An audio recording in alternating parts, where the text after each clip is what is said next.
Welcome to Gaymer Girls, the gaming podcast full of nerd news and lore lectures for the girls and the gamers. I'm your host, Van, and I'm here with Sana. Awesome. So this is a part 2 to our first Magic the Gathering All About It introduction video that we put out last week. So go ahead, if you haven't seen that one already, pop back over there. You're going to learn a lot of the basics. Today, we are going to gear up for the release of Universes Beyond Final Fantasy, this new collaboration with Magic the Gathering. So in this episode, we're going to talk a lot more specifically about Commander, deck building, and how to play. So Sana, let's kick it off. Yes. So as we said in our last episode, Commander is by far the most popular and also accessible format. So we will talk into a little bit about Commander, the rules, and the basics of getting into it. So the first big main rule of Commander is that there has to be 100 cards in your deck, with each card needing to be unique, which means that the name at the top of the card is different, with the exception of basic land cards and cards that have descriptions that specifically allow you to run multiple copies of them. I'm looking at you, rat deck, where you're allowed to have as many rats as you want. Crazy. I believe the Nazgul also similarly have the same mechanic where you can run up to like 7 of them. Yeah. Generally speaking, with rules, there are always some number of exceptions, but there's got to be 100 and they all have to be unique unless otherwise stipulated. Each deck has to have a designated commander card.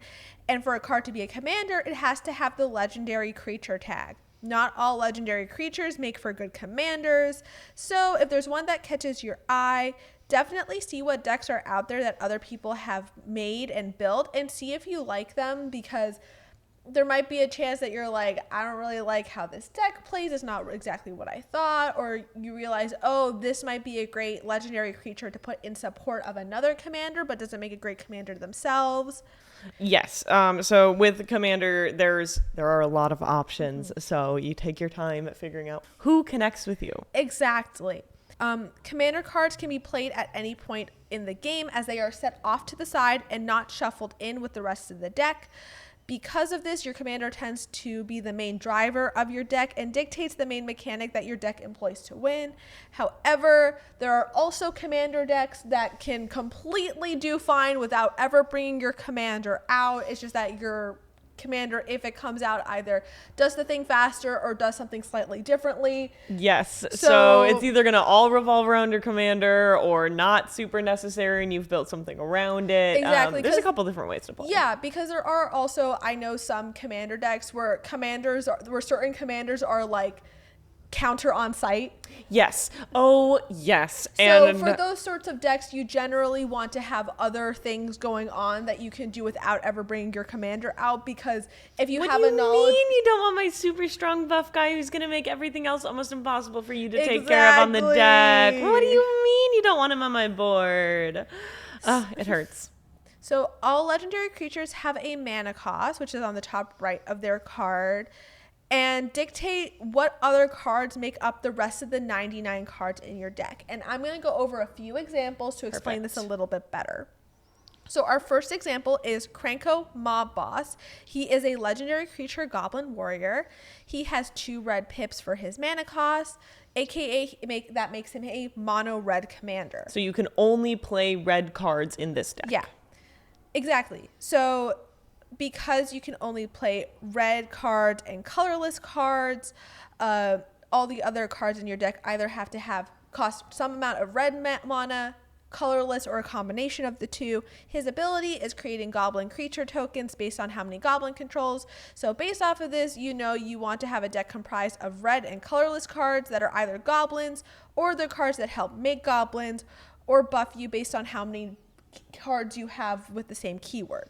Yes, and so that's known as like a tribal deck, where you have the certain creature type, in this case goblins, that help other goblins, and it's just a big old goblin mess. Exactly. You'll find a lot of different tribal archetypes. You'll find elf tribal in green. One of my favorites, for sure. Angel tribal in white. Vampires, zombies in black. Exactly. Yeah. So there's all different types, but usually you will find monocolored decks sometimes have a lot of tribal because certain creatures have all the same color type.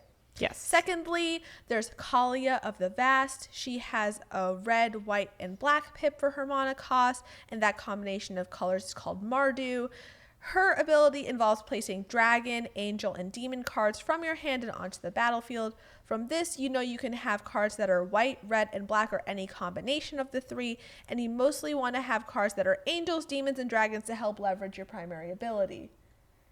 I'm pointing out that I'm white. I've got red hair, and I'm wearing black. There's also white on my skirt and dress, but it's harder to see. You're in Mardu. I'm in Mardu colors right now. And I'm in mono black. I mean, I guess Yes. I'm demure because my shorts are blue. So Okay, yeah, there we go. The last commander is Kenrith the Returned King, which everybody knows from the last episode Yes. is your guy. Yes, yes. He has only one white pip to actually cast his card, but he is a 5-color commander, aka Wooburg. Even though he only needs that one white mana to put him down onto the battlefield, all 5 colors appear in the description of his card, so you can run any combination of the colors in the rest of the 99. Now make sure you have figured out how many lands you need of each colors. Like, say if you're playing a specific color within the 5 colors, you don't want an even distribution of 5 colored lands. You want to make it favorable to the cards that you have to cast. Exactly. Anytime you're running a commander deck that has multiple colors, always keep in mind what your general proportions are of the different colors of each. As an example, I have a Naya deck, which is red, white, and green. Mm-hmm. Most of the cards in that deck are white and green with just a little bit of red. So I have a lot more plains and forests than I do mountains. Exactly. So you always want to keep that in mind. Now we're going to go on to the most exciting part. Let's say you picked out your commander. You found one that you really like. What goes into making a deck? After all, you have to have 100 cards in there. Where do you even start? There's only over 20,000 different cards out there. Like, where do you start is the biggest question. Exactly. So there are 2 main paths you can go down for building decks. And for this, we are specifically going to talk about building decks in the commander format because that is what we are focusing on, assuming that you want to specifically get into playing commander. It's the most popular. Exactly. The first path is to purchase a pre-constructed commander deck, also known as a precon. If we're talking about precons, we're specifically talking about decks that you can buy out the box and specifically play. Most sets will release at least a couple of set exclusive precons, which come with everything you need to play right out the box. So hypothetically, you can go to your local game store or LGS, buy a precon, take it to the whatever, Friday Night Commander that exact same day, and take it right out of the box and play with the table. Just needs a little shuffle and you're ready to go. Exactly. Just make sure you don't shuffle in your commander. Yes. You want to keep him separate. Exactly. Them separate, her separate. What am I? I'm being misogynistic. You want to, yeah, exactly. And precons, very popular, not only because they are very accessible, because, you don't even have to think about it. You can just buy it. They're also really great because there's lots of people who like to upgrade their precons with cards from other sets. If you generally like the play style of the deck, or if you want to just tweak it a bit, upgrade it with slightly better cards. Yeah, it's really easy to kind of switch things in and out there. And a great way to get started is to find an IP that you connect with. Magic the Gathering really partners with a lot of different big franchises. So I love Doctor Who. So I have some of the Doctor Who Magic the Gathering precons. It might help you to find who Wizards of the Coast has partnered with. They've done a Fallout set that's really great. And recently, or as we're expecting, they're going to have the Final Fantasy set. Yes. So it can include a lot of niche facts and lore, some really fun tailored in-game lore text. So you might have more of a connection to the deck that you end up building if you find one within an existing IP that you already love. Exactly. Commander precons can also range anywhere from $25 to over $100. Magic has starter commander decks, which are a good budget option if you're looking for decks that are around the $25 to $30 range. These can be great if you don't want to put a lot of money into a deck and just want a place to get started. When sets are released, there will usually be a few precons in the $50 to $60 range that are on theme with the set it's releasing with. There are also precons that release that are within the $80 to $100 range, like the precons for Commander, Masters, and Modern Horizon sets. Yes. Each Precon has a tagline that gives you an idea of their general play style and deck colors, which can also clue you into how they play. For example, in the Tarkir Dragonstorm set that came out just this year, one Precon is called Temur Roar, and it has the tagline, ramp mana, summon dragons. From this, you know what the colors of the deck are, which gives you an example of how it plays. And the tagline lets you know that it's focused on getting a lot of mana and casting dragon cards. That's so simple. It breaks it down It's for you. so simple. The second option is building your own deck. The cost of these decks can range anywhere from like a $20 budget option to thousands of dollars. And we're not joking about that. I'm talking thousands of dollars. Competitive decks as well, if you want to get to that level of playing, which in my opinion isn't as fun because you only get a few rounds of playing, but truly thousands of dollars. Absolutely. And also, it's important to note that the more expensive a deck is does not always mean that it's better.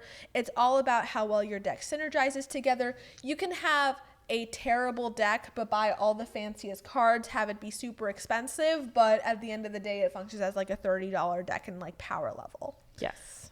You can also play for cheap if you're just starting out and you're not really sure if you like Magic to the point investing your own deck. You can create what's known as a proxy deck. Go to your local library, print out copies of the card, cut them out, and see if you like playing. I much prefer having actual cards, and you can build out like a functional deck for pretty cheap. But this is a really affordable option if you don't even know if you like playing or if you get invited to like a one-off session with just some friends at home. Absolutely 100% recommend doing a proxy deck for cheap. Again, most places, I know the LA Public Library system, you can print up to like 22 black and white pages a day. So you can print out your whole deck in pretty much a couple days for free. Yeah. For free. They cover that at the library. So I would just warn against going to Magic specific spaces, cons, shops, meetups with a proxy deck. They're not legal in the official Magic the Gathering sanctioned events or at like Wizards of the Coast partnered stores. So if you do play with proxies, it's common courtesy to inform the people that you are playing with and just play it at home in the park with your friends, but not in the official spaces. Exactly. Each LGS has its own rules. I know some that say absolutely no proxies allowed. There's ones that say you can bring proxies, inform the table that you're playing with, hey, are you okay if I have some proxies in my deck? Are you okay if I play with you guys? Because not everyone is comfortable with playing with a proxy deck, but then you just can't sign up for the official event and get like the promo card that comes with the event. If you're playing a proxy deck. So keep that in mind. Always common courtesy to inform the people you're playing with, whether it's a proxy deck or if you just want to tell them how powerful your deck is. Yeah, that's a great way to walk up. Hey, how powerful are we playing today? What's, your general, how many rounds do you generally go through? Exactly. And we're about to get into the bracket system, which has actually been recently released and revised how Commander decks are tiered into different level brackets of play. Though this bracket is still in beta as of recording this video, the official one hasn't come out. It gives a general idea of the power level of the decks, and we're going to put a graphic up here that has the different brackets, at least the current state of the bracket system in beta right now. Most precons are at a level 2, and most upgraded precons, as well as most custom built decks that aren't looking to be super meta, are around a level 3. This can be helpful because if you go to an event, you don't want to end up at a table where your deck is either much stronger or much weaker than the rest of your opponents. So, you walk up to a table, everyone is saying, I got a level 4 deck, and you're walking up with a level 2. You can just say, I'm going to go find another table. Yeah. So deck building is not always easy, especially if you're starting out. There are a lot of cards, and it can always be hard to know exactly what the best choice is because a lot of cards can also be very similar. So it's like, which one do I pick to put in my deck? Especially if you're not experienced with going like, oh, well, the ability of this card is worth the cost of this card for whatever mana ramp that I have. It's hard to have that overarching, like zoomed out scope when you're just getting started. If you want to build your own deck, websites like MTG Goldfish and Moxfield are great for either organizing your own custom built deck or searching and seeing what decks other people have made that are both within your price range and also the specific commander that you're looking to make a deck for, as a lot of these sites, the deck lists are sorted by what commander is running them. Another great website that I love is Scryfall. This site is great because if there's a card that you say you want to run this one deck, and there's this one super expensive card that you're like, this isn't worth it, there's got to be a cheaper alternative. You can easily find alternatives that are around the same type of card, same mana cost, fit into the same niche that might be less expensive. It has a lot of great filtering tools to help you sort and find Magic cards that fit a certain criteria. There is even a way to search by what is in the art. So if you wanted to like, this is actually a real life example I'm pulling, where I heard somebody wanted to make a bouquet Magic deck. That's so pretty. And wanted to make so every single card had to have flowers in the art. So you can search by exactly looking for cards with flowers in art. That's so cool. Which I is had no also idea. why the guy sitting in chair deck for Kenrith exists. You can search by guy sitting in chair because Kenrith's main art is guy sitting in chair. Yep. Yeah. Cool. If you have friends who play Magic, they can also be a great deck building resource. Yes. Please lean on your friends. Yes. I have leaned on so many my friends. In fact, I went over for a Magic the Gathering night, and by the time I was leaving, your partner was fully like dishing out, here, these, you need to put these in your deck instead. This is going to be better. You need to focus on this guy over here. Yeah. Exactly. I have friends who have been playing Magic much longer than I have. So sometimes when I'm looking to build a new deck, I will consult friends to advise me on what cards to add, replace, remove, or sometimes if they're like, I've built decks for this commander, or I know people who have, let me pull up a deck list for you. And that gives you a really great way to just have a guideline on how to build. So whether you decide to buy a Precon or build your own custom deck, ultimately do what's most fun for you and also within your budget. For me, all my decks have been custom as I was looking to build decks around very specific commanders with very specific themes and aesthetics. I also know people who started out with buying Precons and as they got more into the game started upgrading those decks. So it's really all about whatever works for you. Yeah, I've got a little bit of both. I've been working on my Kenrith the Return King deck since I got into Magic. Okay, so we're going to move from actually how to build a deck to what kinds of packs and how do you buy cards, and when it comes to building a deck, where are you getting these from? So boxes, boosters, packs, and single cards. When it comes to buying cards to build decks, there are a few options. We went over the Precons, which are great because you have a deck ready to go out of the box. But let's say you don't want to get a Precon, okay? Most people, they build custom decks, and so they usually buy singles. This is when you can buy cards individually from secondary marketplaces. This can be websites like Card Kingdom and TCG Player, or this can be purchasing cards from game stores that have stocks of singles to buy. Not all game stores sell singles, so definitely double check with your local game store. When I build custom decks, I will usually first check with my LGS and buy whatever singles they have in stock and then get whatever bulk they don't have off of sites like TCG Player and Card Kingdom. eBay, also a great spot, huge online marketplace for it.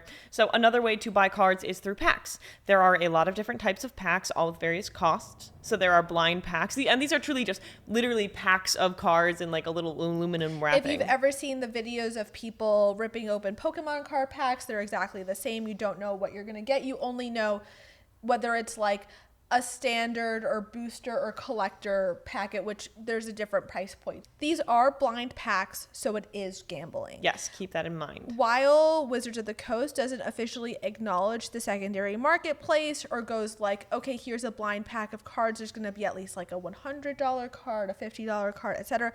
They don't acknowledge the secondary marketplace or price singles with a specific MSRP. There is a cost to every single card. So if you are looking for a specific card from a pack, please be warned and keep a budget in mind. Yes, and so back to eBay as well. We have friends who get really into collecting cards and building up stock. So you can go on eBay and buy like a bulk pack for someone as well. And you can also sell your cards on there too. There's a huge, if you're trying to get rid of some stuff, though I recommend going to your local game shop. You can often get cash or store credit to buy more cards. So your mileage mileage may vary on this as well, since you might get some good cards with those bulk packs off of like eBay. You might also just get a bunch of junk. So depending on what you're looking for in your budget, these are all viable options. Alrighty, now it's time to get into turn order. Yeah, now you have your deck together. Yes. You know what commander you have. You bought your cards. Now what? You might as well get some dice too, but that's just a little dice gremlin in me going like, let's hoard it from all my D&D and all my magic. But this is actually playing the game. Congratulations, you are sat down and you are ready to play. So the very first thing that it's important to know, we have 40 hit points, i.e. you, your actual player self, have 40 health points to start. And you basically win or lose depending on who gets to 0 health points first, or whoever takes 21 commander damage. Other creatures and other forms of damage may hit you, but if a commander damages you, and not a creature that's blocking, but you actually, you can only take 21 of those commander damage points before you die and lose. So the beginning of your turn, you're sat down, you have your deck on one side of your mat. How you organize your mat is up to you. You may want to look it up online, see how other people like to do it, but you can rearrange it as you see fit. Technically, I think you can put your cards anywhere you like on the mat, right? But there's generally the rule of you keep your lands at the bottom of your mat, your creatures up top, and like your deck and your commander off to the side. Generally, you want to keep at least things separate enough that it's not confusing for another player to be like, is this in play? Is this not in play? Etc. Yes. And sometimes you can even buy playmats that have the different sections outlined on the playmat so you can keep it organized that way. So there are 3 things you do at the start of every single turn. Untap, upkeep, and draw. I say this out loud to myself. Yeah, no, same, because I will forget. Yes, every single time I play any turn in Magic. Untap, upkeep, draw. So, untap is where if you have used a land in your previous round, or if you have attacked with a creature, your creature's going to be tapped. That means you've used their potential. Yeah. You untap them and bring them back up to play very first. At the first round of your game, there's going to be nothing to untap because you have nothing in your board state. Then you have upkeep, which is if you get new counters every single time that you start a new turn. Your cards will say whether it's like an upkeep trigger, basically. You take care of that. It is, making sure everything is nice and neat and organized and updated for your next round of play. And then you draw. You're going to draw a card from the top of your deck, add it to your hand. Your hand, at the very beginning of the game, you're going to draw 7 cards. That's it. You want to make sure you have some land, some main, some things that you can do with that land right off the bat. So then we hit your main phase. You're going to play a land. You get to play 1 land every single turn. And if you haven't already, bring that out of your hand as well. And then you're going to play your main phase. You can be casting a creature. You can bring out an artifact or an enchantment, or counter something or attack something on your opponent's board with like a sorcery or an instant. That's your main phase. Then you move to your combat phase. This is where you're going to declare your attackers or declare blockers and resolve any damage. There are separate phases here. So oftentimes, again, you can say, okay, main phase, here's what I'm doing. Combat phase, here's where I'm going. Then you have a second, main phase. You get a little main phase part 2, electric boogaloo. And you're going to then, after you do your main phase 2, that can be like, oh, I'm going to prepare for my next round. Oh, I'm going to, do something else after I receive this damage in any way. There maybe you didn't play a land in your first main phase, so you'll bring it down into your second. You still have some mana left over after your combat phase. Let me cast these other spells or creatures. It's a way to tidy up after your combat phase. Then you're going to say, I end my turn. You're going to resolve any end of turn mechanics. There are beginning of turn and end of turn mechanics, so that's where the upkeep comes in. And then you pass turn to your opponent. So just as a recap, untap, upkeep, draw, main phase, combat, second main phase, and then end step and pass turn. So do you want to talk about the stack a little bit? Yeah. So you may hear some people talk about the stack. I'm going to put this card on the stack, etc. This is on the stack. This is essentially a way to resolve mechanics when there's a lot of things happening at once. We've talked about instants in our last episodes. These are cards that can be cast on an opponent's turn at any point. It's not just combat. It's not Yep. just like, oh, I have to wait till combat phase. No, at any time, you can pull out a card and say, actually, I'm going to interrupt you and put this on the stack before you do this mechanic. Yes. The stack is a way to take everything that has happened and resolve it in order. Literally stacking things on top of each other. I'm playing Exactly. this card. I want to counter it, so I'm going to counter this card. Okay, I'm going to exile something else. So then first, we're going to exile something else. Then I'm going to counter this card that was on the bottom. This card never happens because I countered it first. Exactly. So this is a very clean way of making sure that if someone wants to jump in and interrupt a specific mechanic, especially when you're playing with larger groups of people, it's not just one-on-one. There might be several different opponents who want to jump in and do something. This is a very clean way of resolving everything to make sure that everything goes together and then the turn can continue as normal. Yes. So then I actually just love to impromptu verbally speak out as if we were playing the first 2 or 3 turns of a game. So first thing I do, I set up my board. I've got my deck on one side and my commander is separate from my deck so that I've got him in the command zone, which we can talk about as well if we have a little extra time. And I am going to draw 7 cards off the top of my deck. If I like these cards, I'm going to keep them. I'm looking for at least a couple lands, something I can cast with those lands, so maybe some low-cost cards, and maybe we'll just see what else we get in our hand. If I don't like it, I can shuffle these cards back into my deck and do something called a mulligan, where now I pick up 6 cards. And again, theoretically, you can keep, if you don't like those cards, shuffle them back into your deck, pull off 5 cards, and keep going down. Different home rules will sometimes have different mulligan rules, like we talked about in the last episode. I've played in with a lot of house rules where you don't go down with the mulligan. You just continue to just take 7 cards off the top. Yeah, and it can just help by keeping the game actually playable. Because if you hit a low number of cards, it's not going to be fun for you, and it's not going to be a fun game. So then we both have picked our hands. In Commander, actually, the very first person, when they do their untap, upkeep, and draw phase, the very first person is not going to draw. In fact, the second person will draw. So I untap. There's nothing to untap. I have nothing on my board. There's nothing to upkeep, and I'm not going to draw. I look in my main phase. I want to play, say, a land to start off the bat. If I can play something called a Soul Ring, it is a 1-cost ramp card. I will tap my land. Tapping is when I say I've used it. Oftentimes, you can turn it on your board 90 degrees, and that can help signify, hey, I've used this card. And then I play my Soul Ring, put that out onto the deck, or onto my board, and I see, okay, I have no way to pay for anything else. I have no other lands out on my deck. I have already played one thing. I have nothing I can play with my Soul Ring mana. Okay, I move to my end step, and I pass turn. Then at that point, I will go because it's the first turn. There's nothing to untap, nothing to unkeep, but because I'm the second player, I do get to draw. And because the hand size is also 7, assuming that I've started with 7 cards in the deck, I need to make sure that I've at least played something, or else I will have to discard back down to 7 by my end step, but that is an end step mechanic. So I look, I go, I have a land, I'll play a land, but I don't have anything in my deck that I can play with 1 mana, so I will end step, resolve, and see there's nothing else I can do.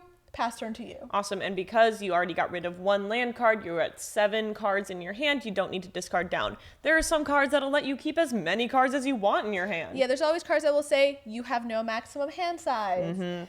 So that's a little frustrating because then you'll end up in a game where someone's got truly 20 or 30 cards that they can pick from, and it's very scary.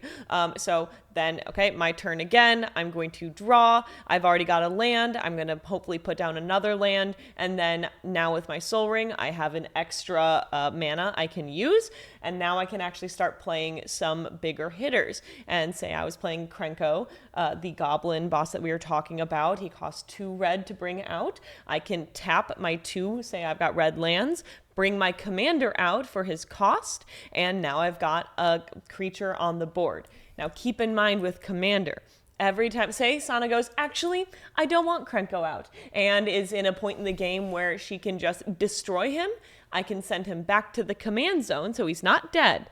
I can also send him to my graveyard if I felt like it, but there would be no point for me in doing that. Yeah. You can kind of decide where your commander goes once he's been destroyed. If he's exiled, you have to bring him back to the command zone. It will cost 2 more mana to bring your commander back out every single time you want to do that. So he went from a 4 CMC card to now a 6 CMC card. Oh, he was 4 cost? I thought he was 2 cost. 2 colorless, Okay. 2 red. Well, same example. Yeah. Let's pretend I had more land. I brought him out for 4. Sana killed him. Next time I want to bring him out is going to be 6. So Yeah. there we go. Better not get any comments about that. We get some comments where people are like, but you didn't say this. Just wait. Just wait and we will. Okay, cool. So with a lot of decks, that was walking you through a couple rounds. There are also such things as win and lose conditions. Do you want to talk a little bit about those, Sana? Absolutely. So there are a few ways to win or lose the game. Baseline, there are 3 criteria. At least one of them has to be met for you to lose. The first one is that you reach 0 hit points. That means you start out with 40 total hit points. You've been reduced to 0. You're done. Mm-hmm. Second is that you have taken 21 commander damage. If you have taken 21 points of damage from an opponent's commander or a combination of an opponent's commander, you're dead. Yep.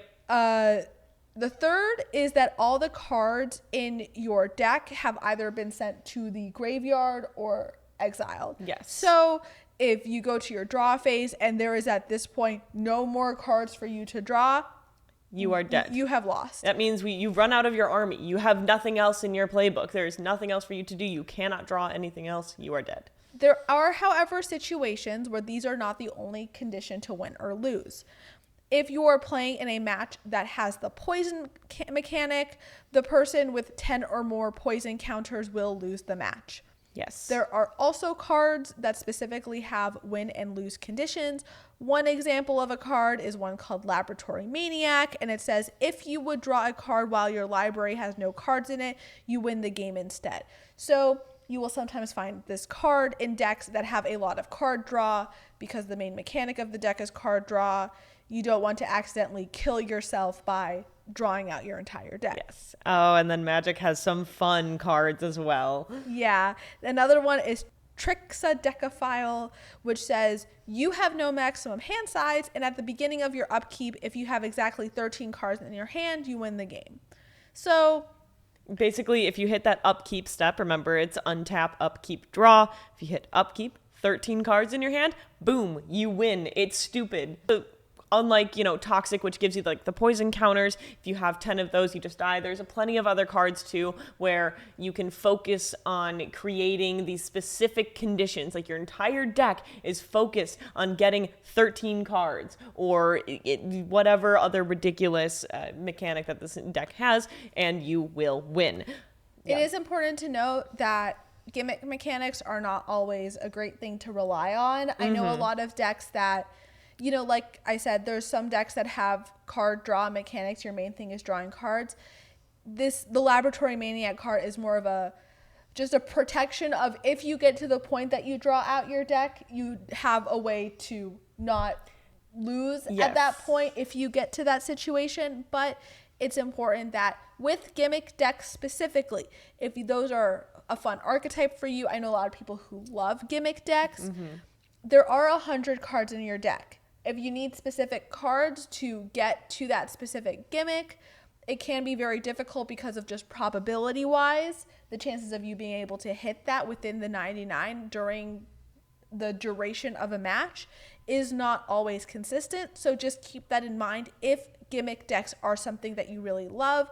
I do have some infinite turn gimmicks in some of my decks just because. Oh, we got to talk about that. The infinite turn gimmick. There are a few that I run not as the main way to win, but it's like if I find myself in a situation where I am losing and no other way that this deck was built to win is winning, and I happen to draw the 2 cards that combine together to give me the infinite turn sequence, I have that as like Yes. a stipulation. Infinite sequences are ways where you can set up in the game where you can get basically infinity turns or an infinite amount of mana to use, so you can cast anything that you'd like, or any way to basically pause the game entirely on your turn, and it will never become anybody else's turn unless they can directly intervene. And if they can't, for any reason, say they can't counter anything that you've put out, then the game is, you win technically, because no one else can play. And it's frustrating, but they can be very funny.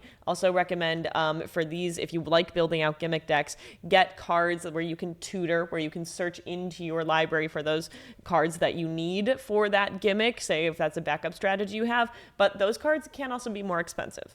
Yeah. And I know just explaining the way a match works can be very confusing. There, like, yes, just for baseline, sure. There's a lot of steps. This is something that gets a lot easier with practice. I know for both of us, we got into Magic because someone close to us was into Magic and they pulled us in. First time you play, it's a little confusing. We still talk through our steps because we get lost along the way.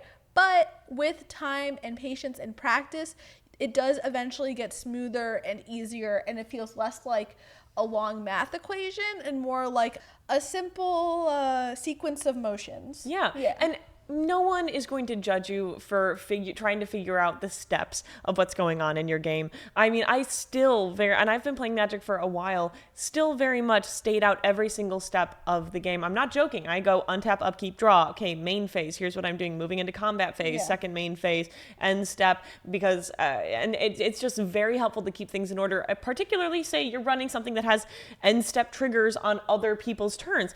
To say these cue words of what's going on in the game can help other people as well figure out what they can do with their deck, and to help you remember what you're doing with yours. Exactly. Awesome. So I think this last little bit that we're going to get into, because it's a huge part of the Magic world, is art. Art in Magic is a massive part of the game, and it has like a separate world that you may be interested in participating in. And it can help make the whole experience of playing Magic a lot more fun.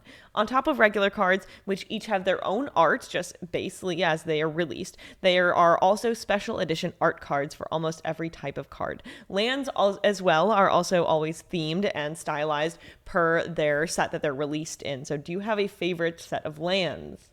I do love the Final Fantasy lands, obviously, because those are all from like games that I love. So they're all set locations that bring me nostalgia from all the different games.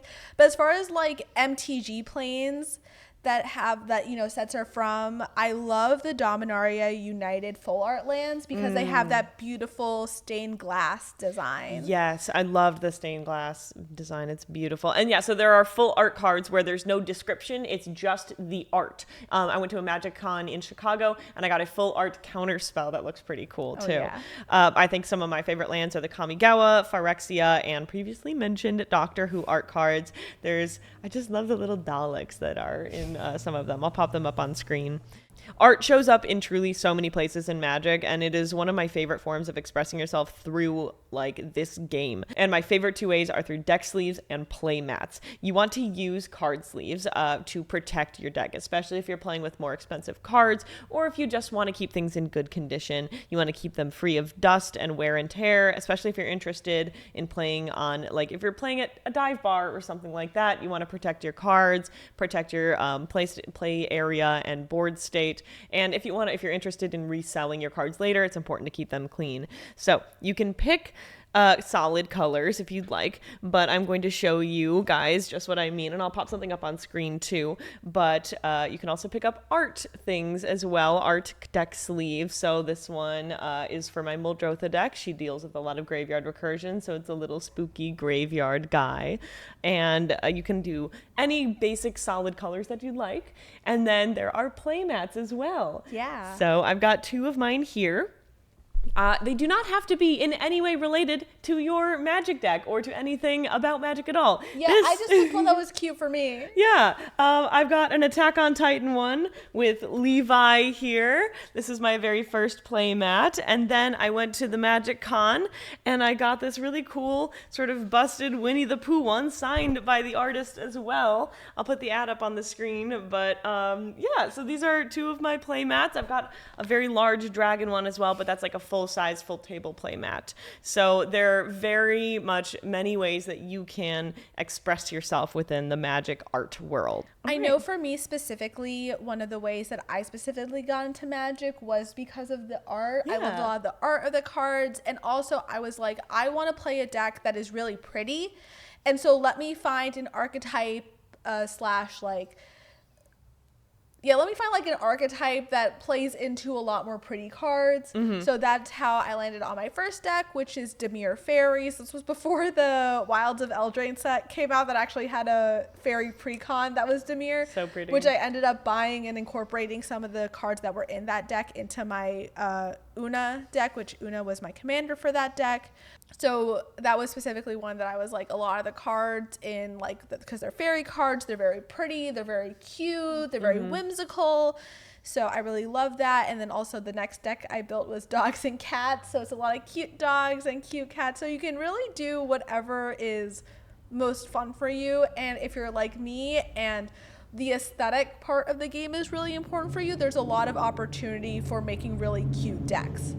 Yes, and that's just the thing. It's like when you work out and you wear a cute workout set, I feel like it motivates you to go and work out. So having a cute little playmat and some cute little deck sleeves really motivates me. With cards as well, they often will release separate versions. So the Farewell card, which has one of my favorite flavor texts on the Doctor Who side of things, is they have a new art, a Doctor Who themed art for a traditional Magic card. So it's the same text with Doctor Who themed art. You're going to find these versions of art and full art cards in new sets that they release. And then there's also versions that are called foil, which are very pretty. They have like sort of a metallic overlay. They can be very shiny. Oftentimes they can mark up the price on those cards a lot. Yeah, they're more foil expensive. cards can become more expensive, though obviously depending on how expensive the base card is. Yes, sometimes foil cards are like 50 cents. So yes, yeah. It is also important to note that if you like certain IPs and you're looking for art of those IPs from pre-con sets or just from releases that are only pre-cons, those reprints only exist in the pre-con decks, and so singles of those are much more expensive to buy. Yes. So be aware of your budget. Yes, that art world is a massive part of it too. If you go to a con or if you go to a game store, you're going to see a lot of independent art of the Magic lore as well. The artists are very heavily involved in the Magic the Gathering scene. They're all very talented as well. So we're very much in this channel as well. Would love to say we're just very much in support of human created art. Yes, 100%. It's also, I don't know, at least for me, it's been so incredible to see. There's been some artists who I've been following for years, and then I watch them go from someone who's just, has a small following on the internet to eventually becoming a Magic card artist because Magic found their art and was like, hey, we're going to commission you to draw for certain cards. And it's just always just like a beautiful thing to see, like real human artists get support and growing and becoming a part of this community. And It's also so being cool. excited that they got to be a part, like especially with the Final Fantasy set, it was really cool to see Magic card artists being like, I was so happy to draw this certain character or draw this certain scene because I'm a big fan of the game. So bringing it to life officially was very exciting. Yes. So it's just such a supportive community in that regard, and so heartwarming to see so many people who are involved in the community get really excited about what they're making. Exactly, too. And just in that same vein of things, you can find custom deck boxes, custom dice mats as well, Yes. rolling boxes, and custom dice if you got into all of that. These are all accoutrements for your Magic the Gathering experience, which may help you feel much more involved, particularly if you're getting involved because someone else who's important to you in your life is heavily into it and you want to support them. So finding a way to make it your own. Yeah, and at the end of the day, it is just a game. Yes. So do what is most fun for you. Yes, exactly. And so that ends our intro to Magic the Gathering. Yeah. We really hope you'll grab a deck and play. We would love to hear if you're interested, if maybe someone that you know who's just getting into Magic the Gathering, if you want to share this video and see if it helps them out at all. Absolutely. organized. If there's anything you feel we missed, feel free to put it down in the Please. comments. If you know of any other resources that we didn't mention, feel free to add those as well. As always, let us know if you have a favorite commander, if you have favorite card art, or if you have any funny stories about how a stack resolved. Please let us know in the comments because we're always reading them. Yeah, but we'd love to hear more. We really, really would. So thank you all so much for the support recently. It really means a lot. It's been really incredible just to see a little community growing here. Yeah. And we'll see you next time. Bye.